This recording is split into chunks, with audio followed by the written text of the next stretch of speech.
Last class क्या पढ़ा था फिजिक्स में? बायोट-सावर्ट्स लॉ हमने देखा था और बायोट-सावर्ट्स लॉ के एप्लीकेशंस देखा था और उसके रिलेटेड न्यूमेरिकल किए थे लास्ट क्लास, है ना। आज की क्लास में हम बात करेंगे एम्पियर सर्किटल लॉ की। अब ये जो एम्पियर सर्किटल लॉ है ये गॉस लॉ का छोटा भाई है। और गॉस लॉ कहां पे पढ़ा था? हमने इलेक्ट्रोस्टैटिक्स में गॉस लॉ पढ़ा था, याद अगर आ रहा हो। जैसे कि कूलम्स लॉ और बायोट-सावर्ट्स लॉ। कूलम्स लॉ के क्या यूज होता था निकालने के लिए? कूलम्स लॉ यूज होता था इलेक्ट्रिक फील्ड निकालने के लिए ड्यू टू चार्ज। और वैसे ही बायोट-सावर्ट्स लॉ किस लिए यूज होता था? To calculate the magnetic field due to current, due to flow of current. अब गॉस लॉ क्यों वहां पे यूज होता था? गॉस लॉ यूज होता था अगर हमारे पास एक सिमेट्रिकल ऑब्जेक्ट है, हम उसे आसानी से इलेक्ट्रिक फील्ड को कैलकुलेट करने के लिए हम गॉस लॉ की मदद लेते थे या गॉस लॉ यूज करते थे। वैसे ही एम्पियर सर्किटल लॉ का भी वही मकसद है, हम आसानी से और सिमेट्रिकल ऑब्जेक्ट्स के वजह से जो मैग्नेटिक फील्ड बन रहा होगा वो हम आराम से कैलकुलेट कर सकते हैं। ठीक है, तो एम्पियर सर्किटल लॉ क्या बोलता है?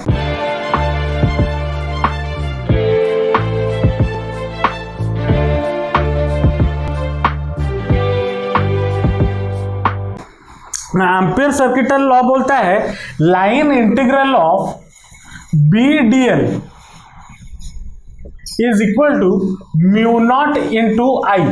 ये आपका एम्पियर सर्किटल लॉ बोलता है। अब इसका स्टेटमेंट पहले लिख लो, उसके बाद समझेंगे कि उसका स्टेटमेंट से ही हम पहले समझेंगे। ठीक है, एम्पियर सर्किटल लॉ का स्टेटमेंट हमें क्या बोलता है समझते हैं। This law states that the line integral मतलब ये वाला सिंबल। अब लाइन इंटीग्रल क्या होता है उसको भी समझेंगे। Line integral of the magnetic field B around any closed circuit is equal to mu naught times the current I passing through the closed circuit। क्या है इसको जरा समझते हैं। अब जब बायोट-सावर्ट्स लॉ हम यूज करते थे वो क्या होता था? मान लो हमारे पास एक कंडक्टर होता था और मैं किसी एक पॉइंट पे P पे इसके वजह से यहां पे मैग्नेटिक फील्ड निकालता था। और कैसे निकालता था? एक छोटा सा एलिमेंट यहां पे लेता था, यहां से यहां का दूरी r, ये हो गया थीटा, तो B equal to mu naught by 4 pi into I D L sine theta divided by R square. ये फॉर्मूला हमने निकाला था बायोट-सावर्ट्स लॉ से। लेकिन अब हमारा काम आसान करने के लिए हम इसमें थोड़ा बदलाव करेंगे। क्या बदलाव करेंगे? देखो, मान लो मेरे पास यहां पे एक इनफाइनाइट वायर है, ठीक है, जिसमें से मान लो आई करंट पास कर रहा है। ठीक है, जिसमें से मान लो आई करंट पास कर रहा है। अब अगर मुझे बोला जाए इस कंडक्टर के वजह से इस पॉइंट P पे मैग्नेटिक फील्ड निकालो, तो मैं कैसे निकालूंगा? मैं बायोट-सावर्ट्स लॉ यूज करके निकाल भी सकता हूं, फाइनाइट वाला हमने पढ़ा था। लेकिन हम इसी को यूज करेंगे टू फाइंड, किसको? एम्पियर सर्किटल लॉ को यूज करेंगे to find the magnetic field due to a infinite wire. अब ये क्या बोलता है इसको जरा समझते हैं। मान लो एक कंडक्टर है, हमें कंडक्टर के चारों ओर, जैसे गॉस लॉ में होता था, गॉस लॉ में क्या होता था? अगर आपके पास एक चार्ज है तो उसके चारों ओर हम क्या बनाते थे? एक गॉसियन सरफेस बनाते थे, याद है? हमें गॉसियन सरफेस बनाते थे। वैसे ही गॉसियन सरफेस और वो एरिया वेक्टर होता था। हम स्फीयर बनाते थे, क्यूबॉइड बनाते थे, है ना। लेकिन यहां पे हमें क्या बनाना है? हमें एक लूप बनाना है। ठीक है, क्या बनाना है? मान लो इस पॉइंट पे मैग्नेटिक फील्ड निकालना है, तो मैं क्या करूंगा? इस कंडक्टर के चारों ओर एक सर्कुलर लूप बना दूंगा। अब ये जो लूप है ये इमेजिनरी लूप है, अपने मन से मैंने बनाया हुआ है। जैसे अर्थ सन के चारों ओर घूम रहा है, उसका वो एक फिक्स्ड पाथ पे घूम रहा है, लेकिन ऐसा नहीं है वहां पे कोई पीछू सड़क नहीं बना हुआ है जिसके ऊपर अर्थ चल रहा है, नहीं, वो एक इमेजिनरी ऑर्बिट हम दिखाते हैं। वैसे ही यहां पे मैं एक इमेजिनरी लूप लूंगा, जिस इमेजिनरी लूप को हम बोलते हैं एम्पियर्स लूप। ठीक है, एम्पियर्स लूप। मैं एक एम्पियर्स लूप इसमें लूंगा। ठीक है, एम्पियर्स लूप लेने के बाद मुझे क्या करना है, मुझे यहां पे एक छोटा सा एलिमेंट लेना है जो कि है डीएल। ठीक है, किसमें लेना है लूप, किसमें डीएल लेना है? पहले बायोट सावर्ट्स लॉ को यूज करते हुए जब हम ले रहे थे, हम डीएल किसमें लेते थे? हम इस कंडक्टर के ऊपर छोटा सा डीएल लेते थे। लेकिन अभी मैं डीएल कहां पे ले रहा हूं? ये जो इमेजिनरी मैंने लाइन बनाया है उसके ऊपर मैंने डीएल लिया हुआ है, एक छोटा सा एलिमेंट लिया हुआ है डीएल। ठीक है, अब हमें पता है राइट हैंड रूल क्या बोलता है, जिस डायरेक्शन में करंट उस डायरेक्शन में मैग्नेटिक फील्ड, मतलब फिंगर कर्ल करेगा तो मैग्नेटिक फील्ड। अगर करंट इस डायरेक्शन में है, मैग्नेटिक फील्ड कैसे घूम रहा होगा? ऐसे घूम रहा होगा, है ना, ऐसे घूम रहा होगा। तो मैग्नेटिक फील्ड का डायरेक्शन तो ऐसे हो गया, ये तो हमने निकाल लिया। कैसे निकाला? By using right hand thumb rule, कोई रॉकेट साइंस नहीं। अब उसके बाद मैंने क्या लिया, यहां पे मैंने एक डीएल ले लिया और मान लिया कि यहां से पी तक का जो डिस्टेंस है, मतलब वायर से पी तक का जो डिस्टेंस है वो है आर। कितना है? आर है। तो ये अगर आर दूरी पे है और बी का डायरेक्शन कैसा है? ऐसा है बी, और डीएल का डायरेक्शन क्या है? टैंजेंशियल। कोई भी डीएल लो, कोई भी पार्ट लो डीएल, वो हमेशा क्या होगा? टैंजेंशियल। डीएल क्या है? एक छोटा सा पार्ट है, तो उसका डायरेक्शन हम कैसे निकाल सकते हैं? हम हमेशा टैंजेंशियल निकालेंगे।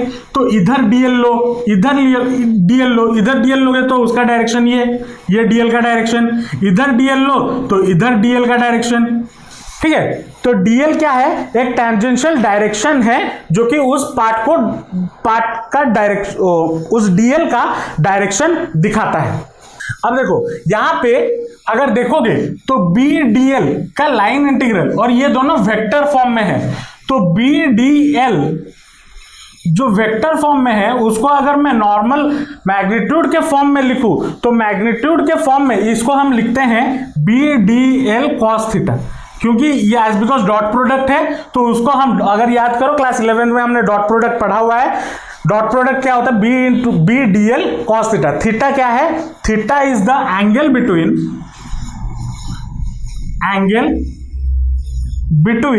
बी वेक्टर, मतलब मैग्नेटिक फील्ड, एंड डीएल। तो इसीलिए यहां पे जो मैंने डीएल का डायरेक्शन और बी का डायरेक्शन बताया, इसी के वजह से बताया। ठीक है, क्योंकि मुझे यहां पे डायरेक्शन की चाहिए होगा और इन दोनों के बीच का एंगल भी मुझे जरूरत होगा। ठीक है, अगर मैं इसके वजह से, इस कंडक्टर के वजह से मैग्नेटिक फील्ड निकालना चाहूं तो कैसे निकाल सकता हूं? मैं निकाल सकता हूं बाय यूजिंग दिस फॉर्मूला। ये फॉर्मूला क्या है? Ampere circuital law. Ampere circuital law क्या बोलता है? B DL is equal to, line integral of B DL is equal to mu naught into I. तो अगर मैं यहां पे line integral of B DL करता हूं, line integral of B dot DL करता हूं, तो मुझे क्या मिलेगा? That will be also equal to line integral of B D L cos theta. मिलेगा या नहीं मिलेगा? मिलेगा या नहीं मिलेगा? तो B D L cos theta, और यहां पे बी कांस्टेंट है, मैग्नेटिक फील्ड कांस्टेंट होगा, और थीटा कितना हो जाएगा? इन दोनों के बीच अगर आप एंगल निकालो, किसके बीच? बी और डीएल के बीच अगर एंगल देखना चाहो तो कितना है? 0 डिग्री, क्योंकि दोनों साथ साथ ही घूम रहे हैं। तो as theta is equal to 0 degree, तो बी डीएल कितना हो जाएगा? ये कॉस थीटा कितना हो जाएगा? Cos theta will be equal to, या cos theta is equal to कितना हो जाएगा? 1 होगा। कॉस 0 1 होता है, तो ये कितना हो जाएगा? B D L. अब बी कांस्टेंट है, बी बाहर आ गया, लाइन इंटीग्रल ऑफ डीएल। तो अब डीएल क्या है? ये छोटा सा पार्ट, मतलब इस लूप का एक छोटा सा पार्ट डीएल है। तो ऐसे अगर हर छोटे छोटे डीएल को मैं मिलाते चलूं तो मुझे क्या मिलेगा? मुझे इस लूप का सरकमफेरेंस मिलेगा, इस लूप का सरकमफेरेंस मिलेगा। और सरकमफेरेंस कितना हो जाएगा? 2 पाई आर, आर रेडियस है, तो ये कितना हो जाएगा? B into 2 pi R. ये होगा या नहीं होगा? और एम्पियर सर्किटल लॉ क्या बोलता है, line integral of B D L is equal to mu naught into I, ये बोलता है। तो that implies B into 2πr is equal to mu naught into I, ये होगा या नहीं होगा। तो b इक्वल टू कितना हो गया, b is equal to mu naught I by 2πr, ये आ गया, आया या नहीं आया। और अगर चाहो बायोट-सावर्ट्स लॉ में हमने इनफाइनाइट वायर के वजह से मैग्नेटिक फील्ड कितना होता है मैंने बायोट-सावर्ट्स लॉ से भी निकाल के दिखाया हुआ है। अगर चाहो तो पेपर उलट के देख लो, ये इतना मैग्नेटिक फील्ड आ रहा होगा, चेक कर लो आ रहा है या नहीं। तो आप देखो यहां पे एम्पियर सर्किटल लॉ यूज करके मुझे कितना आसानी से मैग्नेटिक फील्ड ड्यू टू एक इनफाइनाइट वायर आ गया। अब यहां पे ये तो आपका इतना जो लिखे हो ये आपका what is ampere circuital law है, ठीक है। यहां से मैंने जो डायग्राम बनाया है इसका इतना लिखने के बाद ये जहां से स्टार्ट किया डायग्राम, उसके बाद से ये सब चीजें जो लिखे हो उसके ऊपर एक हेडिंग दे देना, magnetic field due to infinite wire using Ampere's law, Ampere circuital law, ये एक हेडिंग उसके इसके ऊपर जहां से ये स्टार्ट किया हो ये दे देना ताकि पता चले अगर एग्जाम में क्वेश्चन आए। हालांकि डिटेल में तो नहीं आएगा क्योंकि एमसीक्यू बेस्ड बना दिए हैं, लेकिन चीजों को समझो तो जरूरत पड़ सकता है, कॉन्सेप्ट क्लैरिटी होना बहुत जरूरी है। तो ये हेडिंग है magnetic field due to a infinite wire using Ampere circuital law, ठीक है, ये उसका प्रूफ है। अब क्वेश्चन दिमाग में ये आ रहा होगा कि सर ये फॉर्मूला कहां से टपक पड़ा, एम्पियर साहब ने बोल दिया तो क्या हम ये फॉर्मूला पे मान जाएंगे? ऐसा तो नहीं है, हर चीज का फिजिक्स में प्रूफ होता है। तो इसका भी हम प्रूफ बनाएंगे, लेकिन हम थोड़ा घोटाला करेंगे। घोटाला क्या है, हम इसका जो अभी हमने प्रूफ किया ना इसी की मदद लेके हम प्रूफ करेंगे एम्पियर सर्किटल लॉ का ये इक्वेशन, ठीक है। तो इसको पहले नोट डाउन कर लो फिर प्रूफ करेंगे। अब इस एम्पियर सर्किटल लॉ को एक बार प्रूफ कर देते हैं। क्या है, लेट मान लो मेरे पास एक कंडक्टर है, इनफाइनाइट कंडक्टर, ठीक है, जिसके चारों ओर इस पॉइंट पे मैग्नेटिक फील्ड बन रहा है। ये यहां से r दूरी पे है, ठीक है, r दूरी पे है और मैग्नेटिक फील्ड का डायरेक्शन ऐसा है b का, क्योंकि और करंट का डायरेक्शन ऐसा है। ये मैग्नेटिक फील्ड का डायरेक्शन है, ऐसे घूम रहा है मैग्नेटिक फील्ड। तो according to Biot Savart's law, according to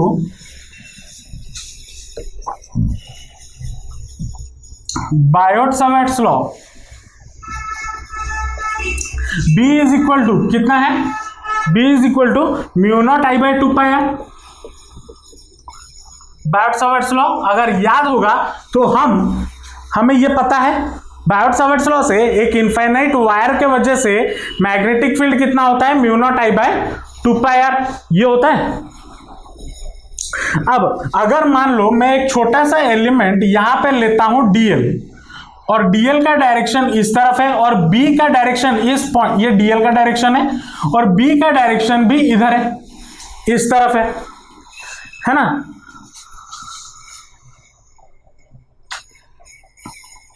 तो यहां पे लिखोगे at every point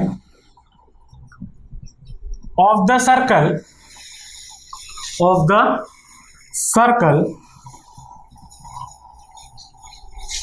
B and dl are tangential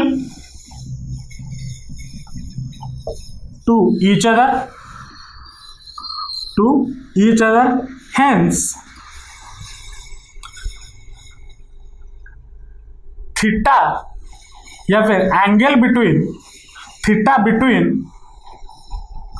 B and dl is equal to 0 degree, ये लिख सकते हैं।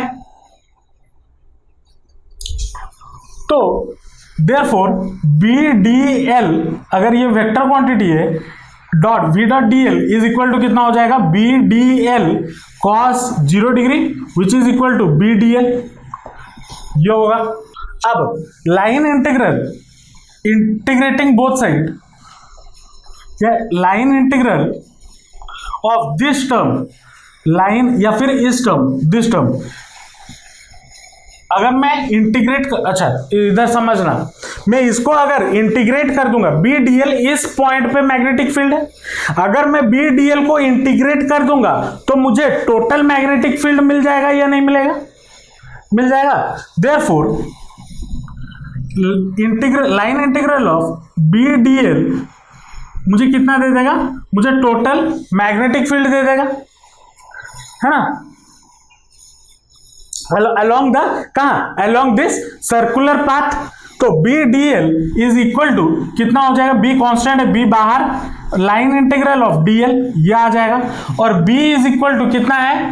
B इज इक्वल टू हमने यहां से पहले से निकाला हुआ है μ0I/2πr, तो हम यहां पे क्या लिखेंगे? μ0I/2πr line integral of DL, ये होगा या नहीं होगा? होगा। तो लाइन इंटीग्रल ऑफ DL क्या है? इस छोटा सा पार्ट है, एक छोटा सा पार्ट, तो DL को अगर मैं इंटीग्रेट कर देता हूं तो मुझे क्या मिलेगा? इस सर्कुलर पाथ का सरकमफरेंस। तो therefore μ0I/2πr is equal to कितना हो जाएगा? इज इक्वल टू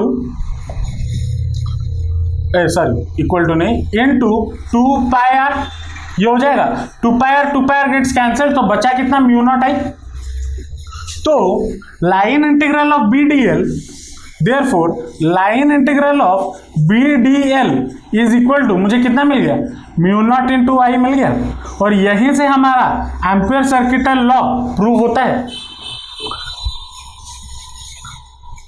हमने एम्पियर सर्किटल लॉ यूज करके इसको निकाला था अभी पहले, थोड़ी देर पहले, और अभी इसी को यूज करके हमने एम्पियर सर्किटल लॉ भी निकाल दिया। दोनों सेम चीज है, ठीक है? समझ में आया या नहीं आया? आंचल समझे? चलो इसको नोट डाउन कर लो। तो ये कहानी था आपका एम्पियर सर्किटल लॉ का, ठीक है, जो कि गॉस लॉ का छोटा भाई है, मतलब बोल सकते हो जुड़वा भाई है, ठीक है, जिसका काम अलग है लेकिन दिखता है बिल्कुल गॉस लॉ की तरह। अब इसके भी कुछ एप्लीकेशंस है, ठीक है, एप्लीकेशंस। अच्छा, हम गॉस लॉ यहां इसको यूज कहां पे कर सकते हैं? पहला चीज तो ये समझ लो, ये सिर्फ और सिर्फ यूज हो सकता है जहां पे मैं एक सिमेट्रिकल जहां पे मैं एक सिमेट्रिकल ऑब्जेक्ट बना सकता हूं, जैसे सर्कल, स्क्वायर, रेक्टेंगल, ये अगर बना सकता हूं तभी जाके मैं एम्पियर सर्किटल लॉ यूज कर सकता हूं। टेढ़ा मेढ़ा चीजों पे एम्पियर सर्किटल लॉ यूज नहीं होगा। जैसे गॉस लॉ सिमेट्रिकल सरफेसेस पे या ऑब्जेक्ट्स पे यूज होता था, वैसे ही एम्पियर सर्किटल लॉ भी सिमेट्रिकल ऑब्जेक्ट्स की वजह से ऊपर हम यूज कर सकते हैं, ठीक है। तो इसके भी कुछ एप्लीकेशंस है, जैसे कि magnetic field due to a solenoid and a toroid, जो कि आपके सिलेबस में है, ठीक है। तो वो हम नेक्स्ट क्लास में पढ़ेंगे, एक ही क्लास में दोनों निपटा देंगे। अभी थोड़ा तबीयत सही भी नहीं लग रहा है, पता नहीं क्यों। होप आपको आज का क्लास समझ में आया होगा। अगर आपको कोई भी दिक्कत है या डाउट होता है या कुछ चीज समझ नहीं आता है तो कमेंट सेक्शन में जरूर पूछना। अगर ये वीडियो आपको अच्छा लगा तो लाइक जरूर कर देना, अपने दोस्तों के साथ शेयर जरूर करना और चैनल को सब्सक्राइब कर देना, क्योंकि आपके पढ़ाई के रिलेटेड कंटेंट मैं अपने चैनल पर रेगुलरली अपलोड करता रहता हूँ। तो मिलते हैं नेक्स्ट वीडियो में। Till then all the best, जमकर पढ़ाई करते रहिए and thanks for watching the video.